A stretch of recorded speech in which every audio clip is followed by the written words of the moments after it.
Welcome back, everyone. We're going to cover another mini configuration or deck setup that's going to work for multiple leaders again when you go to climb the PvP leaderboards. And there's a couple of reasons that this is advantageous. First, there's a lot of people aware of now, it's going to take the top 3 leaders in your army, and that's going to be the collective score for your PvP ranking.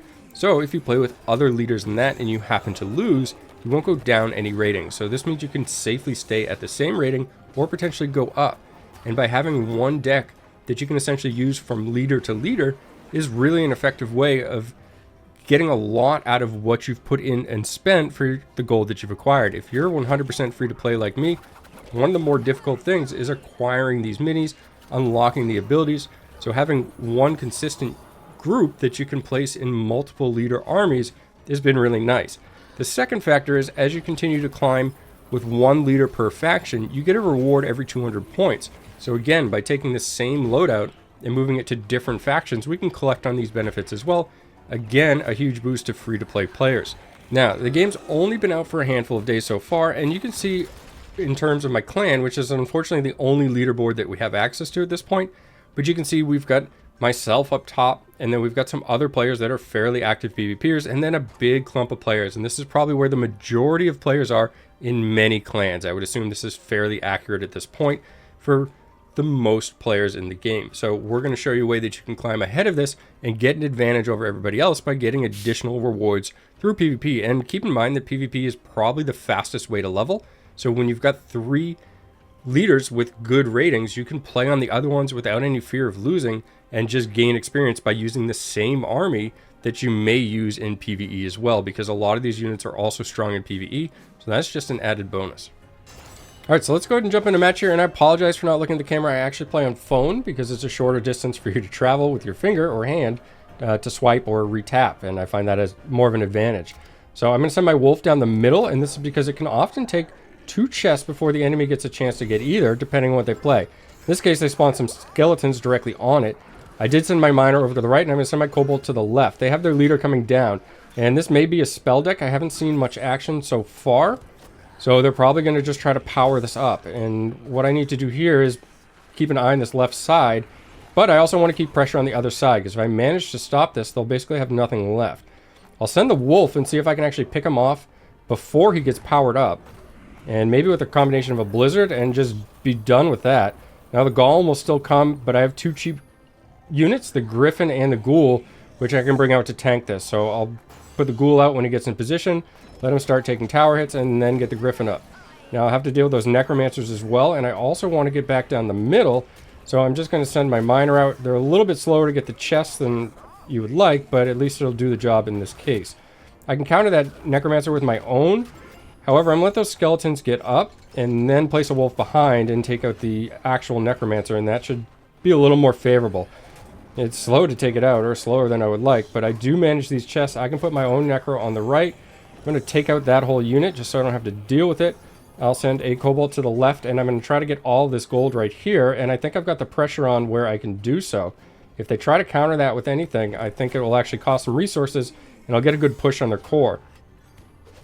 I'm going to play a griffin down the middle, and I'll play another necro on the right. The necros are very versatile. They can hit, ground and flying units with a little bit of splash damage at times, so this is going to be nice. I'll also blizzard on top of them and get a lot of value out of there. And this just keeps really sustained pressure down that lane.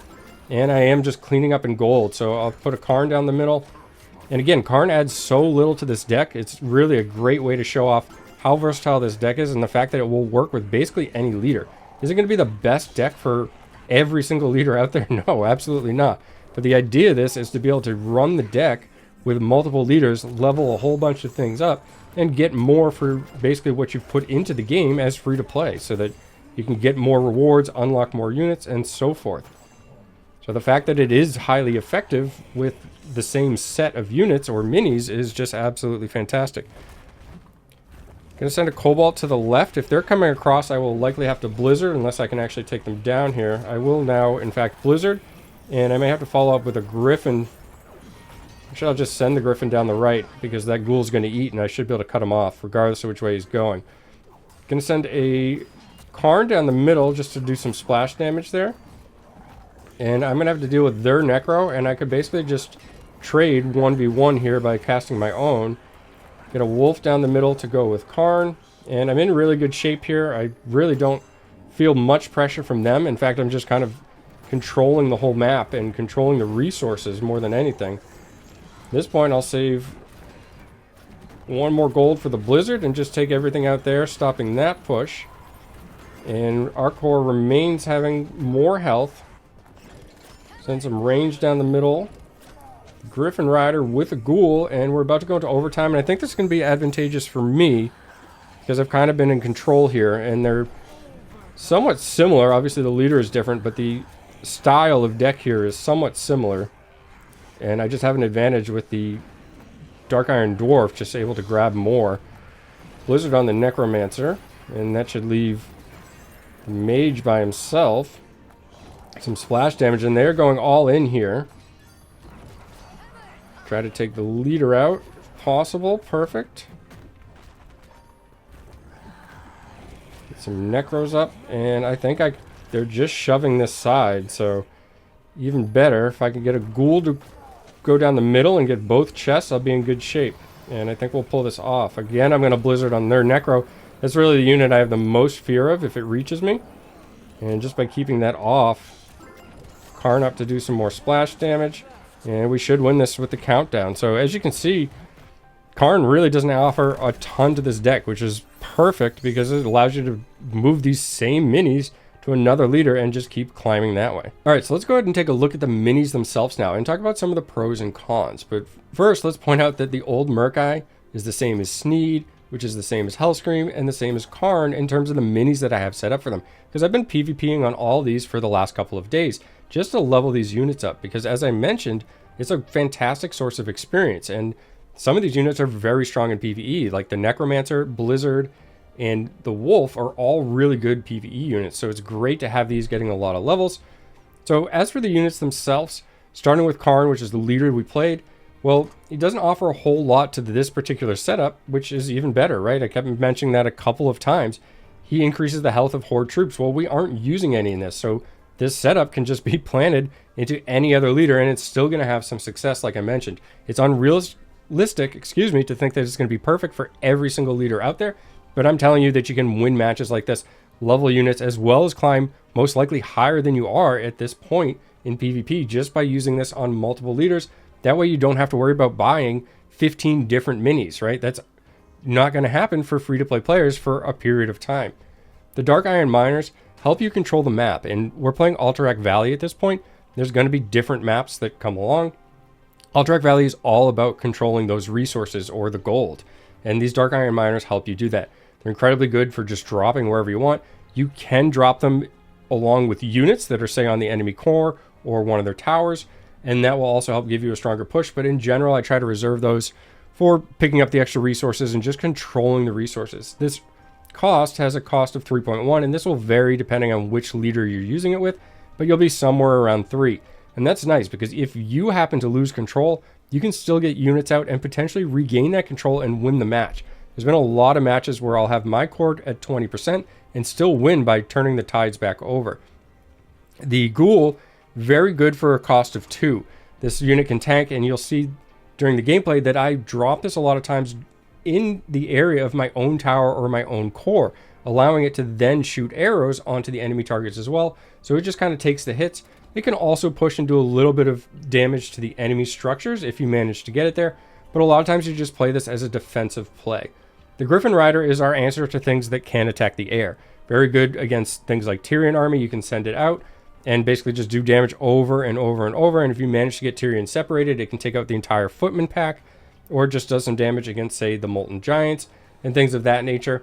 This has some flexibility. You don't have to run the Griffin Rider, and I've run this with many other types of unit, including the Troll Headhunter. Also, the Pyromancer works. It just kind of changes the cost and mainly ups the cost a little bit.